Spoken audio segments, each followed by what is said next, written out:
गुरुचरित्र पारायण करताना पाळावयाचे नियम. संपूर्ण पोथीचे वाचन सोहळ्यात व्हायला पाहिजे.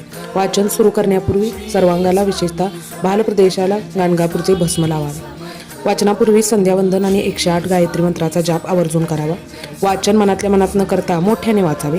वाचन चालू असते तेव्हा एक पाठ मोकळा ठेवावा. त्याला रांगोळी काढावी, कारण प्रदक्षिणा घालतात, त्यामुळे श्री गुरुचरित्र वाचताना देव पाटावर येऊन बसतात असं म्हणतात. रोजचे वाचन संपण्यापूर्वी मध्येच कोणाशी बोलू नये. 7 दिवस देवासमोर अखंड दीप लावावा. कडक ब्रह्मचर्य पाळावं. यात कायिक, वाचिक, मानसिक अशा सर्व प्रकारच्या ब्रह्मचर्याचा समावेश होतो. तिखट, मीठ, आंबट खाऊ नये. साखर खावी, गुळ खाऊ नये.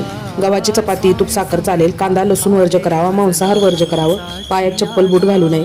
पारायण काळात शक्यतो दाढी करू नये. नेहमी खरे बोलावे. झोपताना डाव्या कुशीवर झोपावे आणि पारायण करताना दुसऱ्याच्या घरचे कोणतेही अन्न खाऊ नये किंवा पाणीही पिऊ नये. एवढं 7 दिवस काटेकोरपणे पाळावे. श्री गुरुदेव दत्त.